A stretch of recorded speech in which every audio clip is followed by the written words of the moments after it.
Hello and welcome to this episode of our podcast. And today I'm joined by Rachel Young, who is my favourite therapist. And I've known Rachel for a number of years, and her advice is always amazing. So it's lovely to have you here today, Rachel. Thank you for joining us. Please, could you just tell our listeners a little bit about you, what you do, and how you can start to open the conversation about suicide? Okay, yes. So thank you for having me here today, Nikki. I'm your favourite therapist. Thank you for that. So my name is Rachel Young, as Nikki said, and I work as a counsellor, hypnotherapist, psychotherapist in private practice and do some charity work on the side as well. So I've been in private practice or working as a therapist for many, many years. And suicide is such an important topic to talk about, but also a topic that many people are not sure how to talk about. And it always comes from a good place, of not wanting to say the wrong thing, not wanting to make things worse. Yeah, and thank you for that because it's so true, isn't it? We see changes maybe in somebody, we want to talk about it. Maybe we see somebody even on the other side of the railings, on the wrong side of the railings, as I would call them, and we're still just unsure of how to open that conversation. So it'd be great if you could share any tips or stories that you have that could illustrate how people listening can open up that conversation if they're worried about somebody. Yeah, I think what's really important is not to overcomplicate it. People are worried about saying the wrong thing, and sometimes just saying something is the best thing to do, and I get it. You see somebody in an extreme vulnerable situation and you're worried that you'll make it worse. But what is key, I think, always is just getting a point of connection. However you do that, just letting somebody know that you're there or that you care, or even a hello, what's going on? Or I just thought I'd say hi, or do you mind if I just sit with you a moment? That can make a difference. If you think about it, when somebody is suicidal, and you'll know this if you've felt that way yourself, or lived with someone, or been around somebody who is in that depth of pain, um, is that it feels you feel quite powerless. Mm. But you can quite simply, just by saying a few words, you can interrupt that stream of thought. So if somebody is really focused on, they've made, maybe they've made plans to take their life, they've made the decision to do it. So they're very focused on that. Just even a few words can interrupt that thought, and that can give you a little bit of an in to maybe let a little bit of light in. If you think of it that way, how can I just let a little bit of light in, no matter how small? So even something really simple can help somebody. And I understand, that there's often a fear around that, as we've said. If you can find a way to put that fear aside and ask them, what's going on? What are you thinking right now? What are your plans right now? And saying the words, are you thinking about suicide? That actually can really open things up for somebody who is in that place. They may not have been asked that before because people are too afraid to ask it. So finding the courage to say those words. Is this something that you've been thinking about? They can say no, great, or they might say yes.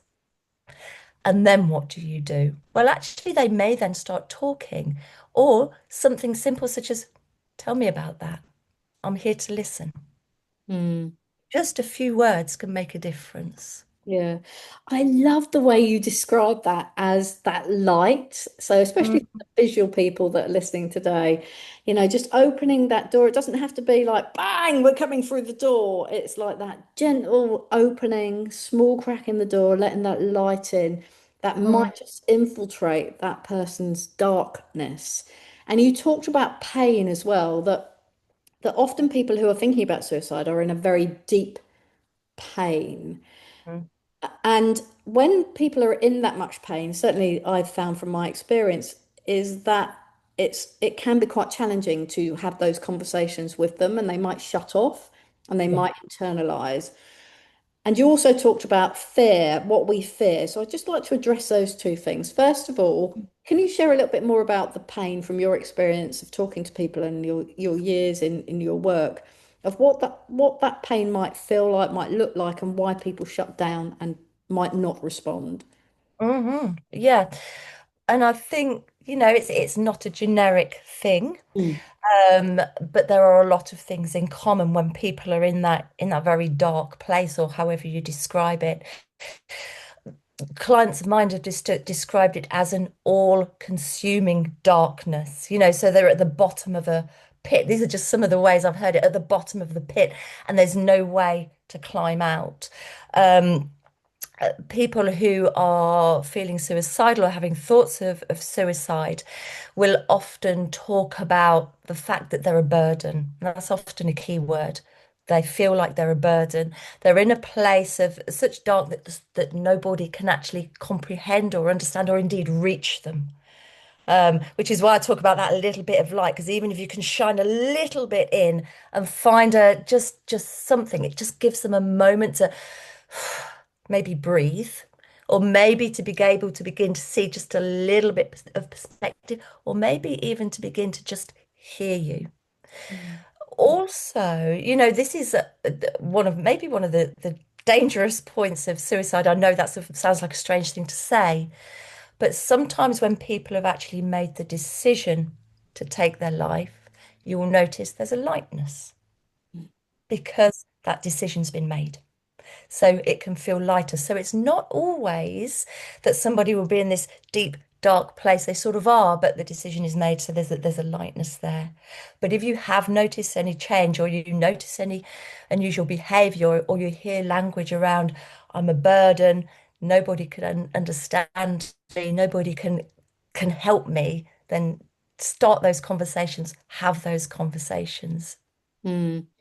And that's really interesting what you just said that there about that lightness, because I've noticed when having conversations with people in crisis who have been suicidal, when they've made the decision, and I think we can all relate to this because sometimes decision making is the hard part, and you make the decision and you get that lightness.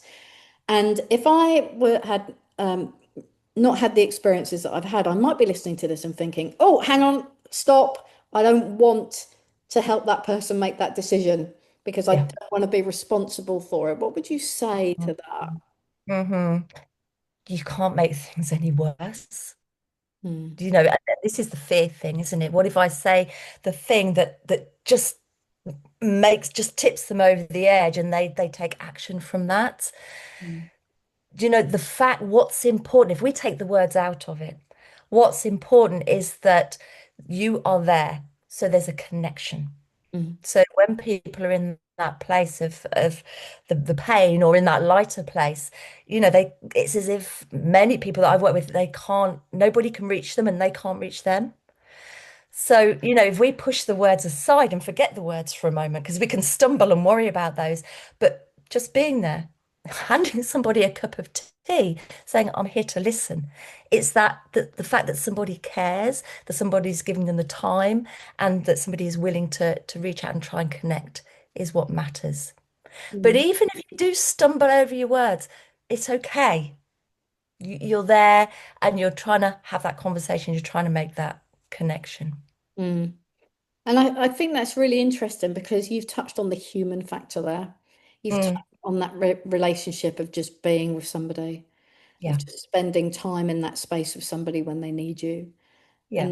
And and actually, I mean, communication is as a whole is there's so much in communication, and one of those aspects is just being present. Mm, hmm And that's it. That's what is key. And I know another thing, and I know this isn't in your question, but you quite often hear people saying, um, thinking about the human side, suicide is selfish, and they're stupid for doing that. And I get that, because people don't know what to do. It's a hugely emotive subject that impacts so many people.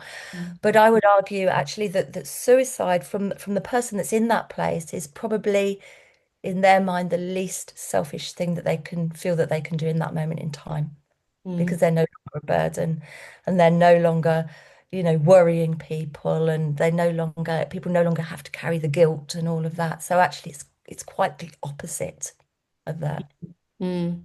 And that's fascinating because I remember a family of my member of mine who was suicidal, and they said exactly the same thing to me. They said, "You see, I'm so selfish, I can't even um, take my own life and not be here as a burden to other people." Yeah, Yeah. yeah, Yeah. interesting. Mm. Interesting. So if I was a listener and I came across this and I'd noticed a change in behavior, can you um I'm just going to get us to focus on young people on this, Rachel, and the reason I say that is because I've worked with you when we've talked about how to negotiate with your teenager, and some of the things that you said were fascinating about what is normal teenage behavior and actually what isn't. And I think, especially as parents and carers, we can confuse the two a little bit. So I'm wondering if you could just shine a light for us, highlight those areas. Yes, I think this is a whole different conversation, No, isn't it? yeah, I know, yeah. Teenager. Um, I have a few of those. The tips don't always work, but what's important is that as adults, we think from an adult brain. The teenage brain is still developing. Teenagers have their own language, and they have their whole own language, don't they? So it's about if we can imagine almost being able to really listen, to notice the language that they're using, to notice the behaviors, and find a way to almost step into their shoes, to step into their world of language, their map, which Mm, will be different from ours. Quite often, when teenagers say something, like the old eye rolling thing, it's like, did you just roll your eyes at me? Well, actually, eye rolling is a stress relief. It's a pattern interrupt. So understanding how your teenager communicates, understanding what's normal for them and what's not, can really help you to step into their world and understand things from their perspective. So ask those questions.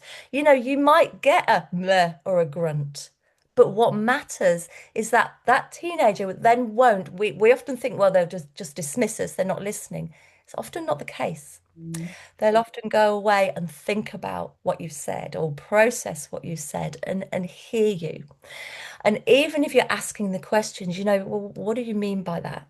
Can you explain that to me? Rather than in that place of reaction, I know we're all humans, but trying to understand that, then you can really help young people. And we know that certain parts of the brain aren't as developed as adult parts of the brain. They've still got, so there can be more impulse control. There can be, less thought about consequences, which is why for young people, sometimes when we're talking about suicide, that decision can be made just like that. And I don't mean it's necessarily made just like that. You can see the signs, and it could be something that's, they've been thinking about for some time, but the risk can be they make the decision just like that because of how their brain is wired. And we don't say that to panic people. What we're saying is actually, as soon as you notice a difference, you might notice that they're behaving different. They're isolating themselves away. They're becoming more angry, maybe beginning to self-harm or something like that, or medicating with alcohol or drugs or something. Have that conversation as early as possible, or as mm, soon as you can. If you haven't had that conversation, have it now and just check in. yeah. What's going on for you? What are you thinking right now? And if you can always ask that question, are you having thoughts of suicide or of harming yourself in some way? Mm, If you do have that connection and that relationship with a young person, it is always worth, the Samaritans and other people have them as well on their website. They have a safety plan where you can sit and there's questions to go through. Who's your point of contact? What's one thing? And that's what I always say to people, what's one thing that's going to keep you alive? They'll often find one thing. If mm, they can't, you can help them to talk about that. But there's a whole list of questions so that you can give that to the young person or whoever you're talking to mm, and say, okay, when this feels really, really bad, when you feel that you're going to take action to take your life, go to this first and just read through this, contact this person, have this thought, take that action. So that's always worth having and working through with somebody if you've got the privilege to do that with Mm. somebody who is feeling suicidal. Thanks for that, Rachel. I didn't actually know that either. From all the work I've done, that I didn't realize that was on their website. We always give the details of Samaritans, Shouts, and there's one other which you'll find at the end of these episodes that you can go and speak to somebody there as well. If Mm. you are struggling still to have that conversation, or if you've come here because you are feeling suicidal. Mhm. And the other thing that you've really highlighted through today's conversation is about listening. Yeah. And when we talk about listening, now, I don't know about you, but I thought I was a great listener before I became a hostage and crisis negotiator. And suddenly they taught me a whole load of new skills. And I was like, Yeah. I don't really listen. I'm definitely not listening for what I'm not hearing. Yeah. I'm just listening to the superficial words. So, what do we mean by listening? How can people practice their listening skills? By being quiet. It's not really that's straightforward. Often, and this I know this is something you talk about, Nikki, as well. When somebody's talking, we're often thinking we've got our own conversation going on often, haven't we? As though, well, what do I need to say next? Or, oh, what point do I need to get across? If we can, and obviously that's going to be there, but if we can push that back a little bit and just really try and listen to the words, maybe the emotion, but really just try and connect with what's being said because it's okay to not be ready to respond. We can have a pause. You can say, let me just have a moment just to think about what you said. But, communicating, actually, your answer is based on the response you've just got, not what's in your mind ready to share, if that makes sense. Yeah. So if somebody says to you, I'm feeling so distressed right now, you can just leave that there, give them a pause to continue, or even say, you're feeling really distressed. Just repeating those words back. You don't have to have the answers. Mm. Really, what you're looking to do is just to hold that person so that you can connect in some way. Yeah. Yeah, I love that because I do think we worry so much about what to say. And also, especially when you're emotionally attached to somebody, Mm. that's really hard because you just want to like make it all better. You want to problem solve, you want to fix it, you want to take the pain away. And one of the biggest lessons I learned as a negotiator, and I'll always remember this, an FBI guy, really experienced, he said this to me. He said, Nick, you cannot change other people. You Yeah, cannot change other people. As much as we want to fix it, yeah, yeah. sometimes, it has to be the other person's free will to change them. Absolutely. Yeah, and I think the point that you made there about this can be really so painful for, the parent or the friend or the grandparent. It can be a really painful conversation, Mm, but it can also bring a little bit of relief with it when you've managed to make a connection or have a conversation. It's like, okay, we've got a bit of an in now, mm, even if that's really, really tiny. But my goodness, yeah, trying to hold yourself together whilst that person is in so much pain or in such a dark place, and you just want to reach in and say, "Come on, I'll hold you here. I'll pull you out of that." yeah. Then on the other side of things, and I know my mind's going somewhere else now, but thinking about connection in the community, Mm, just saying hello to somebody in the street can make a difference. Sort of where I started, actually, let's keep it simple. Sometimes out and about, you see somebody who doesn't look great. Hello, mate. You all right? How you doing today? That can make a difference. They can walk away from that and actually think, maybe I will live another day. So you mm. can make a difference in so many different ways. Yeah, yeah. And we know that isolation and feeling lonely is one of the biggest causes of suicide. Yeah. So yeah, just that human interaction. I mean, we are human beings and we like interaction with other human beings. That's how we're designed. And so yeah, just stopping and saying to somebody, "How are you today?" and then listening, giving them the space can just 5, 10 minutes can make a massive difference in somebody else's life. Yeah, absolutely. Yeah. So if we summarize today's conversation, Mm, right at the very beginning, we talked about my favorite thing. I'm going to borrow that with pride, Rachel. Thank you for that. Was just opening the door. So not overthinking it, yeah. not being too concerned about words, especially to start with, Mm, and holding the space for somebody, giving mm, them a bit of light, giving them a space where they know that you are listening. And when we talk about listening, you talk about, listening not to fix, not mm, to think about, or what am I going to say next? What am I going to say next? Because it's not about you, it's mhm. Yeah. about the other person. And we're very, very good at making it all about us, of course. Yep. Also, especially if you're emotionally attached and you just want to go in and rescue Yeah. and fix the problems, that holding the space is actually a much better thing to do, and open up that conversation and allow them to talk about suicide freely. Early check-in, I love that with the teenagers, and I really do think we're going to have to do a full episode on teenage brains and Mhm. why, as a teenager, we communicate in a very different way, because I think that will help people to understand Yeah. that it's okay. A lot of the times with teenagers, we're like, oh, I don't want to say the wrong thing, or they're really angry. That why are they always angry? Why are they always in their room? What's the difference between that? I'm frightened of that. So it probably we'll do a whole episode on that. And then in conclusion, we just came all the way round again that even if you're meeting a stranger for the first time in the street and you Mm. just notice something, let's just have a conversation. Let's just have a human connection and treat each other with kindness and respect, and you actually will make a heck of a difference in someone else's life. Absolutely. And we often don't know the difference that we make. That's the thing. I think if people could know that that conversation there actually made a big difference to someone else's life and that connection there actually made their day, we would probably do it more. Mm. But just remembering that you never quite know what the difference that you've made is that day just by having that brief conversation with somebody.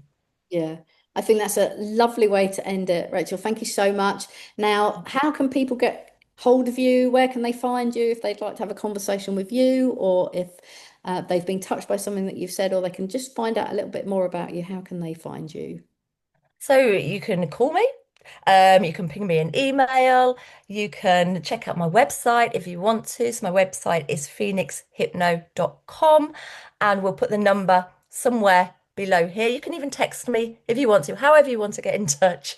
Then if you've got any questions, you're interested in doing any work together, anything at all, then just get in touch.